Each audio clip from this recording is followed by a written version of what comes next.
Hi, this is Lynn from FromOurBookshelf.com, and today I have a brief book review for you. And I don't normally give bad book reviews, but we are honest on our site and we do read all the books that we share. So today I have a very honest book review for you today. Most of the time when I don't like a book, it is because it's the wrong book for the wrong time and I'm just not in the mood, or it's just not the right book for me, or a lot of times the book is too PG-13 or more, it's too graphic, it's too gory. But the book I'm going to talk about today, I had some really big problems with what the author did with the book, so I wanted to be honest and share it with you because I know some of you who read historical fiction will be bothered by this as well. The book is The Engineer's Wife. I picked this up when I was recently at a bookstore. It looked fascinating. It is about the story of the Brooklyn Bridge and how a woman and her husband helped build the bridge.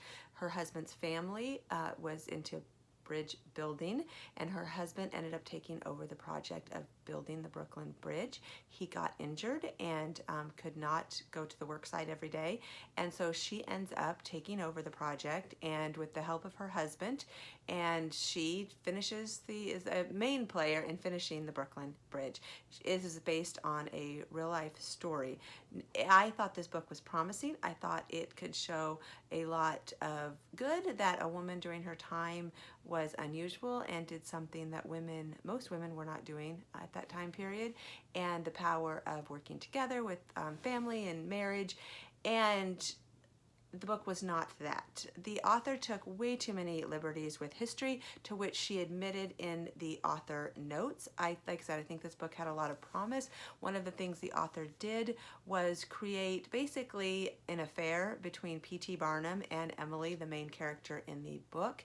And it was definitely an inappropriate relationship. She had Emily using her powers as a woman to get her way, and with P.T. Barnum, and the story didn't happen. The author admitted in the author notes that she doesn't even know that P.T. Barnum and Emily even ever met, and yet she created this whole inappropriate affair-like relationship between the two, and ultimately I felt trashed the character of the main person in the book, Emily and P.T. Barnum. She trashed their character and their reputation with a storyline that never even happened. And so after I realized this, that she had made up this main integral part of the story, it was not just kind of a subplot. The relationship between P.T. Barnum and the main character, Emily, was a huge part of the storyline.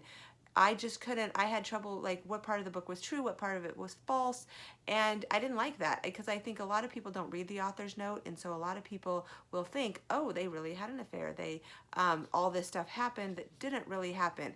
I love historical fiction, but I like historical fiction that is accurate, and I do not like books that take too many liberties with history. If you're making up stories about made up characters, it's one thing, but when you take two people that accomplished great things in life and destroy their character by making up a storyline that was not true, I have major problems with it. So this book might be for some people. It is a bit PG-13, but that was not my main problem with it. It was the liberties that the author took with history. If you've read this, I'd love to hear your thoughts on The Engineer's Wife.